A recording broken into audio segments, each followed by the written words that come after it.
غنی چھوڑ کے جائے گا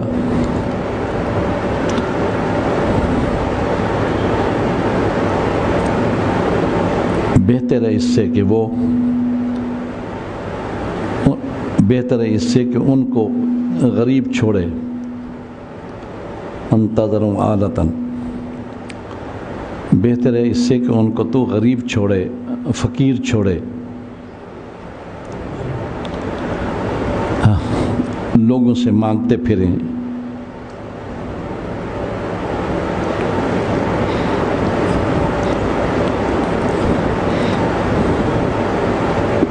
فرمایا سعد تو کوئی خرچ نہیں کرے گا گھر والوں پر،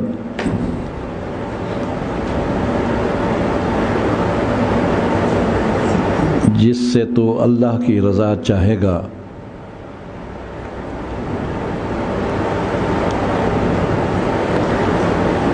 حتیٰ کہ وہ لقمہ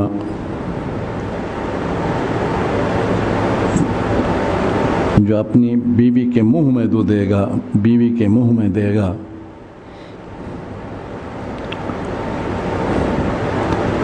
حتیٰ کہ وہ لقمہ جو تو بیوی کے منہ میں دے گا،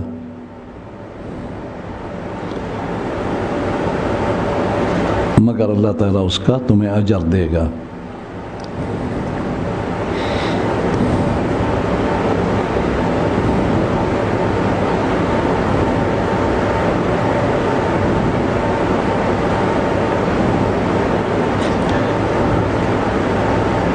لکھا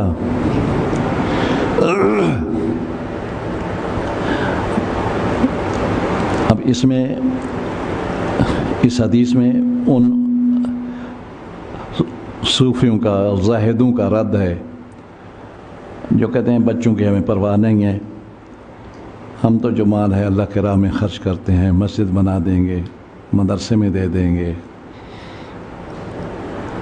تو حضور کریم صلی اللہ علیہ وسلم سے اس سے منع کیا اور فرمایا کہ تو بچوں کو غنی چھوڑ کے جائے، یہ بہتر ہے اس سے کہ فقیر چھوڑ کے جائے، یعنی کم از کم اتنا وراثت میں موجود ہونا چاہیے کہ تیرے بچے غنی رہیں، فقیر نہ ہو جائے، اور فقیر ہو کر وہ لوگوں سے بھیک نہ مانگتے پھرتے ہیں، گداگری نہ کرتے رہیں۔ یہ ان صوفیوں کا رد ہے جو سارا مال خرچ کر دیتے ہیں، کچھ نہیں رکھتے۔ پھر فرمایا کہ تو اسی سمجھتا ہے کہ میں وصیت کروں گا، وہ مال جو اللہ کے راستے میں دے دوں گا، مسجد کے لیے وقف کروں گا یا دوسروں کے لیے، اس کا ثواب ملے گا؟ نہیں، جو گھر کے بچوں پر تو خرچ کرے گا اس کا بھی تجھے ثواب ملے گا۔ اور سب سے بڑی غلط فہمی ہوتی ہے بیوی کے خرچے میں۔ تو آپ نے فرمایا بیوی کے منہ میں بھی جو لقمہ رکھے گا تو اس کا بھی تجھے اللہ اجر عطا فرمائے گا۔ اب بیوی میں غلط فہمی اس لیے ہوتا ہے کہ انسان اپنی بیوی سے اپنی ذاتی خواہش پوری کرتا ہے، جنسی خواہش، تو اس لیے غلط فہمی ہوتی ہے کہ اس کو کھلانے میں تو کوئی فائدہ نہیں ہے، مطلب ہے کہ وہ تو جنسی خواہش کی وجہ سے ہے۔ جیسے کہ لوگ اپنی دوست کو کھلاتے ہیں، منقوہ نہیں ہوتی، بیوی نہیں ہوتی، تو وہ یہ سمجھتے ہیں کہ میں چونکہ اس کے جسم سے نفع اٹھاتا ہوں تو اس لیے کھلاتا ہوں۔ تو بیوی سے بھی یہی وہم ہوتا ہے کہ بیوی کے جسم سے میں نفع اٹھاتا ہوں، جنسی خواہش پوری کرتا ہوں، تو اس لیے میں اس کو کھلاتا ہوں، اگر جنسی خواہش پوری نہ کرنی دے تو وہ مجھے کچھ فائدہ نہیں ہے۔ تو حضور نے فرمایا جنسی خواہش اگر تو پوری کرتا ہے لیکن بیوی کو جو کھانا کھلائے گا اس کا بھی اللہ تعالیٰ تجھے اجر عطا فرمائے گا۔ اب ایک بیٹی تھی، حضور نے تیسرے حصے سے زیادہ وصیت کرنے سے، صدقہ کرنے سے منع کر دیا، تو ایک بیٹی کو پھر جب جائیداد ہے باقی کس کو ملے گی؟ تو کیسے ملے گی؟ وہ تو نصف ملتا ہے اس کو، اس لیے کہ رد ہو جائے گا۔ یہ دلیل ہے ہمارے احناف کی، امام اعظم ابو حنیفہ کی دلائل میں سے، رد پر کہ رد اگر نہ ہوتا تو حضور فرماتے کہ ساتھ جو ہے نا نصف سے زیادہ جو ہے نا خرچ کر دو، تیری بیوی کا، تیری بیٹی کا حصہ تو نصف ہے. اس لیے حضرت سعد کو ایسا نہیں فرمایا.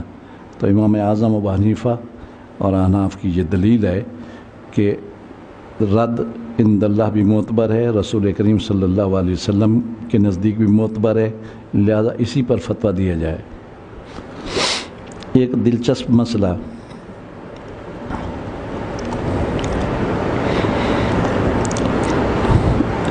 ایک لڑکا ہے ولد زنا ہے،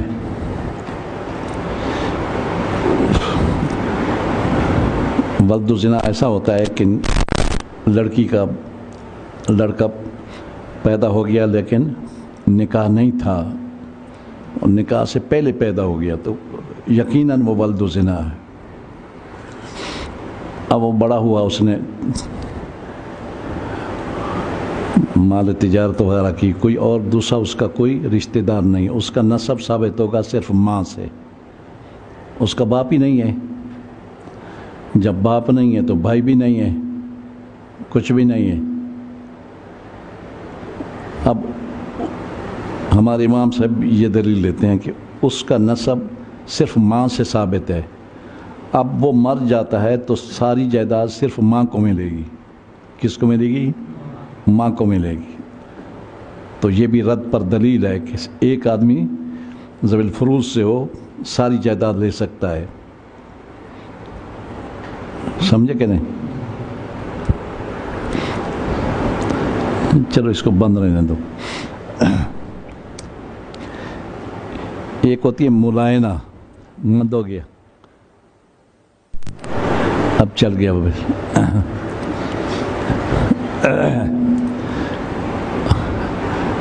لیان سمجھتے ہو؟ لیان کس کو کہتے ہیں؟ لیان یہ ہوتا ہے کہ شوہر اپنی بیوی پر الزام لگاتا ہے زنا کا، قاضی کی عدالت میں جاتے ہیں.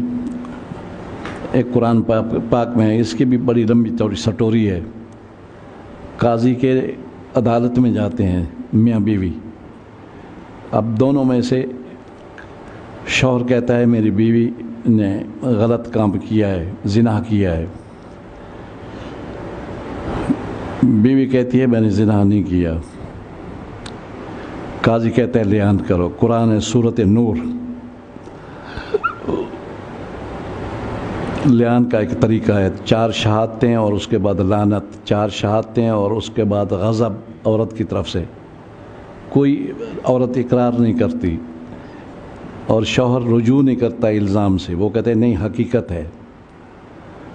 تو شوہر الزام لگاتا ہے، رجوع نہیں کرتا، اور بیوی اقرار نہیں کرتی اس الزام کی جو شوہر نے اس پر لگایا ہے.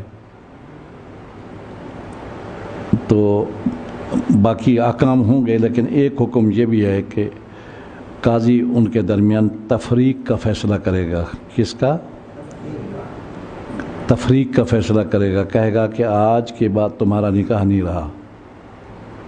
اور یہ تفریق دائمی ہوتی ہے، دوبارہ سلو نہیں ہو سکتی. اس کو کیا کہتے ہیں؟ لیان. اب اسی عورت کا وہ بیٹا پیدا ہوا، اس الزام کی وجہ سے اس نے کہا نا میں نے آنکھوں سے دیکھا ہے میری بیوی فلاں آدمی کے ساتھ زنا کر رہی تھی. اب بچہ پیدا ہوگا، لڑکا پیدا ہو گیا. اب اس کا نسب باپ سے نہیں ہو سکتا. باپ تو انکار کر چکا ہے کہ یہ بیٹا میرا نہیں ہے. جیسے ولد زنا تھا، وہ تو انکار کر چکا ہے، وہ اس کا بیٹا نہیں ہے، اس کا نسب ثابت نہیں ہوگا. اب وہ بیٹا فوت ہوتا ہے اور اس کی جائیداد ہے تو وہ کس کو ملے گی؟ ماں کو ملے گی. تو یہ رد کی دلیل یہ بھی ہے کہ وہ جائیداد ساری ماں کو ملے گی، رد ہو جائے گا. ویسے تو ماں کا ثلث ہوتا ہے یا سدس ہوتا ہے، لیکن اب ساری جائیداد ماں لے جائے گی. سمجھ آیا؟ اب اسی پر میں سوچ رہا تھا، یہ جو شیعوں کے نزدیک متع جائز ہے، متع کرتے ہیں. ابھی فیس بک پر آ رہا تھا بھئی متع جب جائز ہے اگر بچہ پیدا ہو جائے تو وہ کس کا ہوتا ہے؟ وارث بنے گا یا نہیں بنے گا؟ اب متع یہ ہوتا ہے کہ عارضی نکاح کرتے ہیں، گواہ بھی نہیں ہوتے، میاں بیوی لڑکی لڑکا ایک دوسرے کے لیے متع کے لفظ پڑھتے ہیں اور مدت کا ذکر ہوتا ہے۔ اس میں شیعوں کے مختلف جواب ہیں۔ امام خمینی کی کتاب بھی میں نے پڑھی، ان کے نزدیک متع بالکل جائز ہے بلکہ باعث ثواب ہے۔ اب وہاں لڑکا پیدا ہو جائے، کیونکہ متع کرنے والے عورت ایک مرد سے متع کرتی ہے 10 دن کے لیے 20 دن کے لیے، جب بھی کرتی ہے تو پھر وہ اس کے بعد یہ کہتے ہیں کہ اس کی عدت جو ہوتی ہے 2 حیض ہوتی ہے، اس کے بعد وہ فارغ ہے، پھر دوسرے آدمی سے متع کرے گی، پھر تیسرے سے کرے گی، پھر چوتھے سے کرے گی، 10 10 20 20 40 40 بندے، ہر ایک سے پیسہ لیتی رہے گی، اچھا خاصا مال جمع کرے گی۔ تو یہ متع جو ہے اس سے جو اولاد پیدا ہوتی ہے اس کا نسب ماں سے تو ثابت ہوگا، باپ کون کا 40 آدمی ہے، کس کا بیٹا کہیں بھائی؟ تو اس متع والا لڑکا جو ہے وہ اگر جائیداد اس کی وہ مر جائے تو اس کی جائیداد کس کو ملے گی؟ ماں کو ملے گی۔ کوئی سمجھ آیا؟ اس کی جائیداد بھی ماں کو ملے گی، حالانکہ ماں کا ثلث ہوتا ہے یا، لیکن یہ رد کی وجہ سے، اور ہے ہی نہیں، کوئی اسباب بھی نہیں ہے، کوئی ذوی الفروض سے بھی نہیں ہے، کوئی نہیں ہے، جیسے پڑھ چکے ہو تم۔ تو یہ ہمارے امام صاحب کے دلائل ہیں، دلچسپی سے خالی نہیں تھے، تو اس لیے میں نے تم لوگوں کو یہ بتا دیا، معلوماتی ہیں، اور تمہیں دلچسپی تو نہیں ہے لیکن پھر بھی ہمیں دلچسپی ہے، تمہیں سننے کی دلچسپی نہیں، ہمیں سنانے کی دلچسپی ہے ہمیں سنانے کی دلچسپی ہوتی ہے۔ چلو جی، یہ جو متع ہوتا ہے یہ اسلام کی ابتدا میں جائز تھا، اس کے بعد منسوخ ہوا، لیکن یہ منسوخ نہیں مانتے کیونکہ حضرت عبداللہ بن عباس نے اس کو منسوخ نہیں مانا تھا، حضرت عبداللہ بن مسعود نے منسوخ نہیں مانا تھا، حضرت عمران بن حسین نے بھی منسوخ نہیں مانا تھا، تو اس لیے اس کو زنا تو نہیں کہہ سکتے، حد نہیں لگائی جا سکتی، لیکن یہ ہے کہ حضرت عمر فاروق نے فیصلہ کیا تھا منسوخ ہے، یہ نہیں کرتے منسوخ۔ آپ لکھیں رد کے سلسلہ میں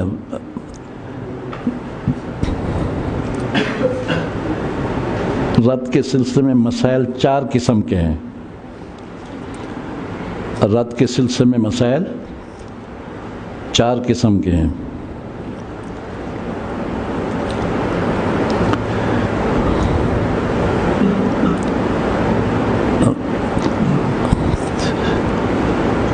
رد کے سلسلے میں رد کے مسائل 4 قسم ہیں، یا 4 ہیں، یا 4 قسم لکھ دو، 4 قسم ہیں۔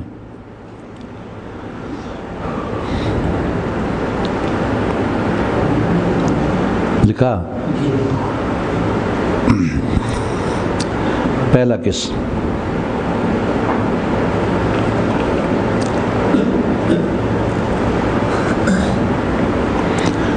مسئلہ ردیہ ہو، ردیہ مسئلہ ردیہ ہو،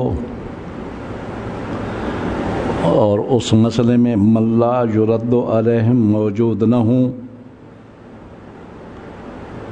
اس مسئلے میں من لا یرد علیہم موجود نہ ہوں،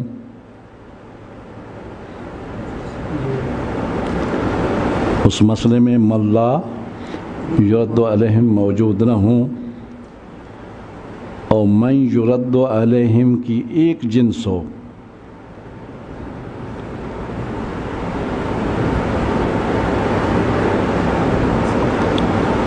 اور من یرد علیہم کی ایک جنس ہو،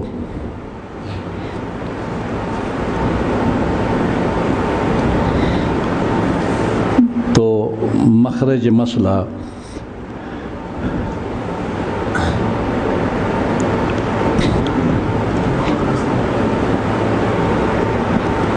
مخرج مسئلہ ان وارثوں کے رؤوس سے ہوگا، ان وارثوں کی تعداد کے مطابق ہوگا،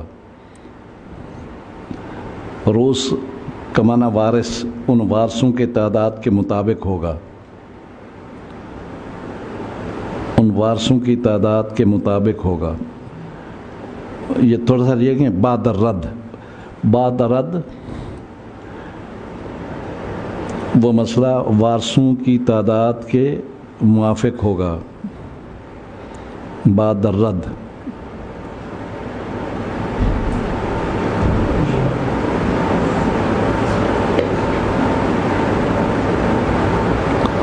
لکھا؟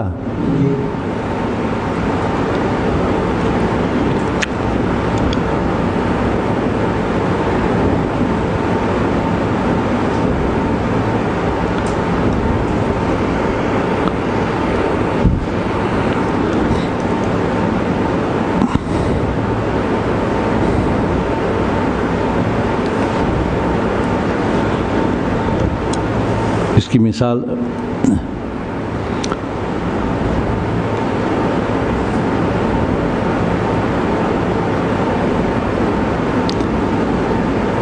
میت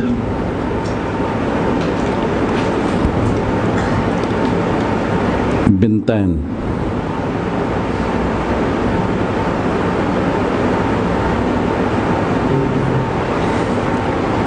لکھا؟ نکالنا تو ایک ہے لیکن دوسرا مسئلہ بھی لکھ لو۔ میت، دوسرا میت اختین،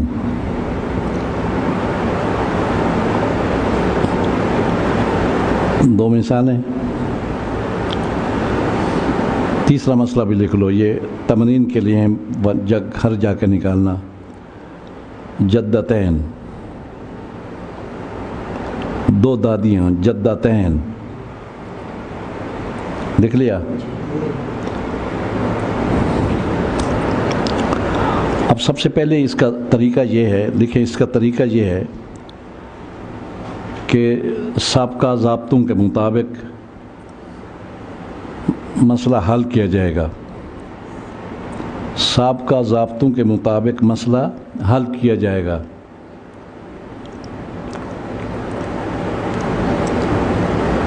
تاکہ پتہ چل سکے کہ یہ مسئلہ ردیہ ہے یا غیر ردیہ ہے، تاکہ پتہ چل سکے یہ مسئلہ ردیہ ہے یا غیر ردیہ ہے۔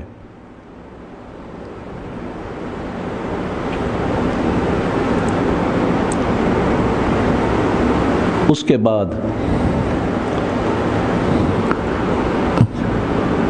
جب علم ہو گیا کہ مسئلہ ردیہ ہے،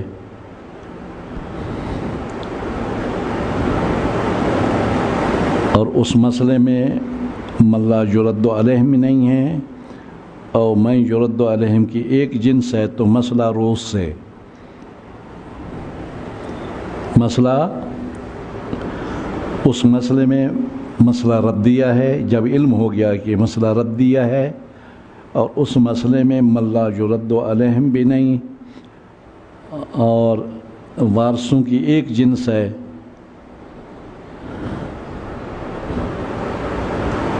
دو یا تین جنسیں نہیں ہیں،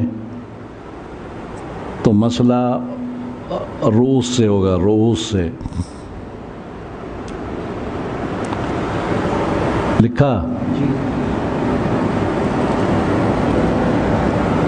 مسئلہ روز سے ہوگا۔ ایک مثال میں لکھواتا ہوں تمہیں، میں نے لکھوایا تھا بنتین۔ ایک انسان ماہر ہو جاتا ہے نا، پھر اس کو پہلے پتہ چل جاتا ہے، پہلے ہی لکھنے سے پہلے لکھیں مسئلہ بنتین۔ ایک جیسے میں نے لکھا، ایک شخص مر گیا، اس کی دو بیٹیاں ہیں، اگر دو بیٹیاں ہوں تو کیا ملتا ہے؟ سلطان۔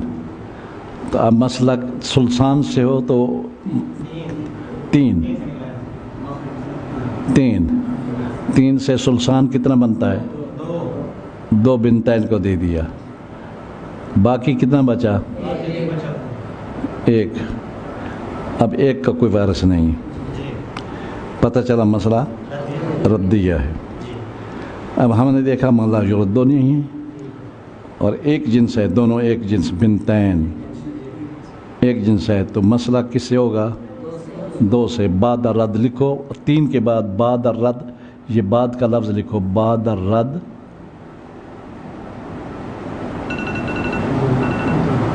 دو. پہلے 2 ملا ہوا ہے تو پھر اسی 2 کو رہنے دو، ویسے وہ کینسل ہو جاتا ہے 2. اب وہ جو ایک بچ گیا تھا ان کو 3 سے 2 مل رہا تھا، اب پوری جائیداد نصف نصف مل رہی ہے، زیادہ ہو گیا نا، اس کو رد کہتے ہیں.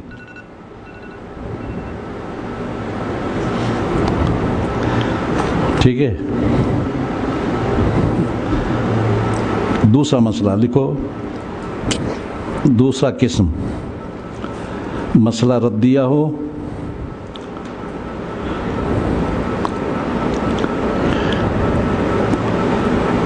اور اس مسئلہ میں من لا یرد علیہم نہ ہوں، نفی ہو اس کی، من لا یرد علیہم نہ ہوں.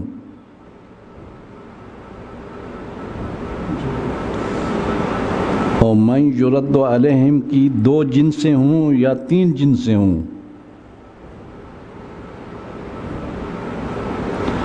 اور من یرد علیہم جن پر رد ہوتا ہے ان وارثوں کی 2 جنسیں ہوں یا 3 جنسیں ہوں.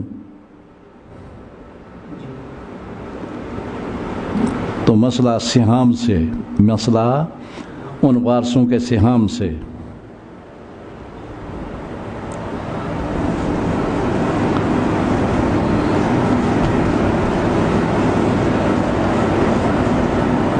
سمجھانے کے لیے ایک مثال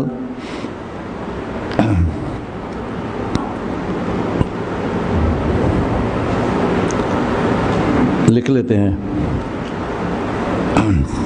جیسے اس نے لکھی ہے. جدہ لکھے، میت جدہ اخت خیفی،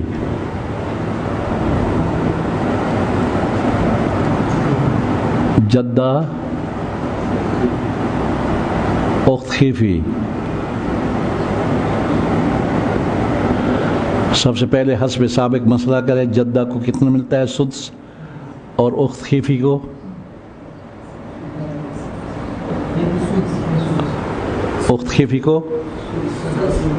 اس کو بھی سدس ملتا ہے. جدہ کو ہمیشہ سدس ملتا ہے، یا تو محروم یا سدس، اور اخت خیفی کو سدس ملتا ہے یا زیادہ ہوں سدس ملتا ہے. تو مسئلہ 6 سے، 6 کا سدس 1 دیا جدہ کو، 1 دیا اخت خیفی کو، کتنا بچ گیا؟ یہ کس کو دیں؟ میرے خیال میں عمران خان کے بیت المال میں دینے ہیں، پہلے نواز شریف کھاتا تھا. اب یہ 4 جو ہے بچ گیا تو پتہ چلا مسئلہ ردیہ ہے. اس میں 2 جنسیں ہیں، ایک جنس نہیں ہے. ایک دادی ہے، ایک بہن ہے، 2 جنسیں ہیں. اور من لا یرد نہیں ہے نا، وہ جو بتایا میں نے. اب مسئلہ سہام سے. سہام کیا ہے؟ ایک یہ ہے سہام، حصے کو کہتے ہیں. اس کو 1 ملا، اس کو بھی 1 ملا، تو بعد الرد 1 اور 1 کتنا ہوتا ہے؟ 2 ہوتا ہے. بعد الرد 2، بعد الرد 2 ہو گیا. کچھ سمجھ آیا؟ یہ 2 مسئلے آج پڑھے ہیں اور 2 مسئلے کل پڑھیں گے. 4 مسئلے ہیں تو انشاءاللہ زندگی ہوئی تو پھر 2 مسئلے کل پڑھیں گے. اب تمرین کے لیے لکھ لیں مسئلے 2-3. پہلے تو لکھ لیے تھے نا، بنتین کا تو نکالا تھا، اختین اور جدتین لکھ لیا تھا. اس کے اندر لکھ لیں مزید مسئلے جو اصل کتاب میں موجود ہیں.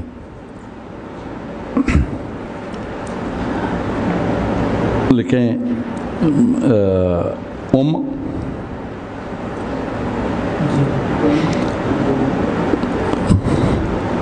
اخوات خیفی،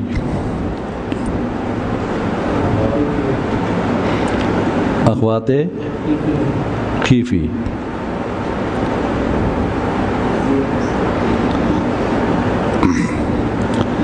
ایک اور مسئلہ لکھیں. بنت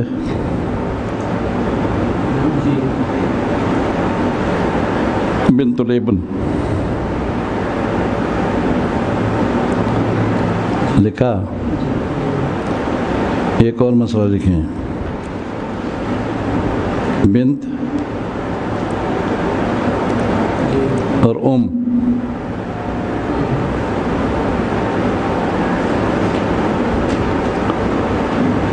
لکھا. ایک اور مسئلہ لکھیں. بنتین اور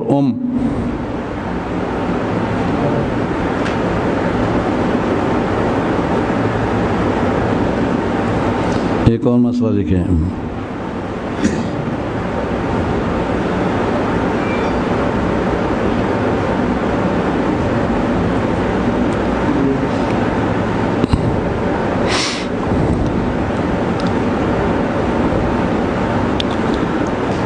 بنت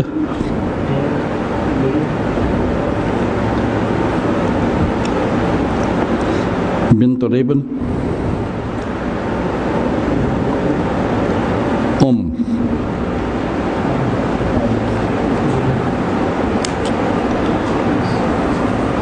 بنت الابن کہہ سکتے ہیں اور خیفی بہن بھی کہہ سکتے ہیں. چلو ایک اور مسئلہ لکھیں.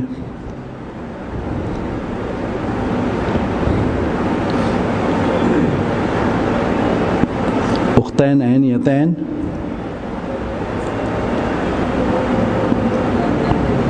اختین خیفی.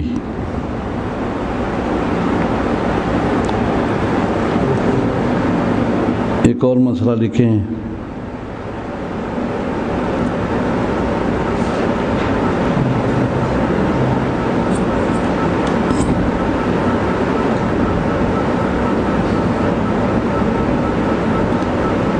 یہ تکرار ہو جائے گا. لکھیں اختینی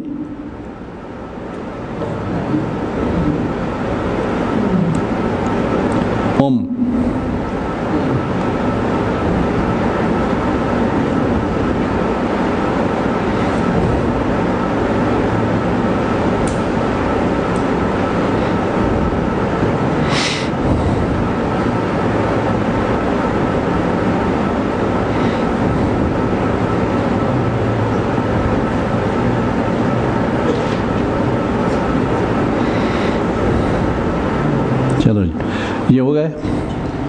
بس اتنا کافی ہے تمرین کے لیے. باقی انشاءاللہ کل بتائیں گے. اگر کسر واقع ہے تو پھر کیا کریں گے. آمین. اللہم صلی علی سیدنا محمد وعلی آل سیدنا محمد. الہی تمنا من کل المعاصی و اخلاص رجال القاسی اغثنا جغیات.